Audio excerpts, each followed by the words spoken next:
Hi everyone, I'm Jessica. I'm here to give you an update on outlining. So, over the past couple of years since I last talked about the outliner, we've changed a lot of things. So, we have improved the algorithm slightly in improving certain things to do with the candidate selection and the pruning algorithm, which allow us to find more things to outline and do it a bit faster. This is kind of technical and not exactly something to cover in a short talk like this, but feel free to talk to me about this after because I'm a huge nerd and I will totally tell you all about this. We've also added some things that improve the user experience for anyone using the outliner. Like outline functions now have debug info. We can now get interesting diagnostics through optimization remarks, and the target has a lot more control over how you might want to actually outline things. The most important thing, though, that we've actually done with the outliner is turn it on by default in AArch64.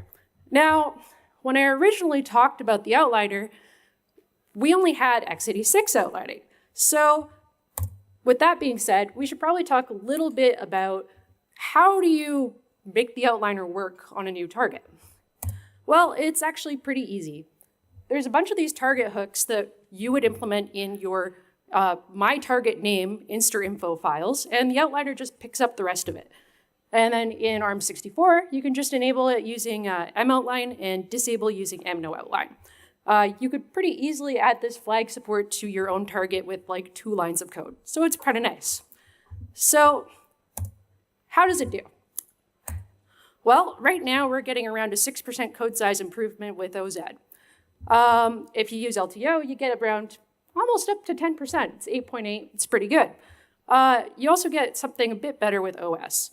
This was done by looking at the average over the CTMark test suite and using the nifty compare.py script that you can find in the test suite folder. So from here on out, there are some cool things that we could still do with outlining.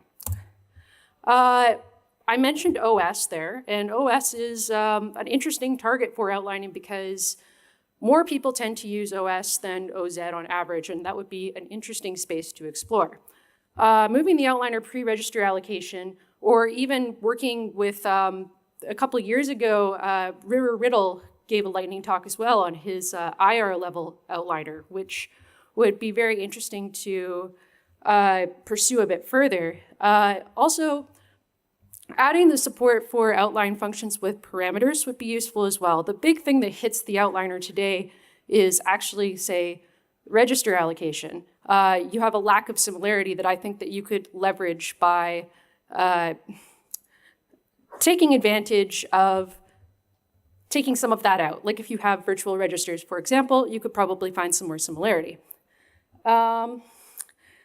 This was a really fast talk. That's a wrap. That's all I have to say. So thanks for listening.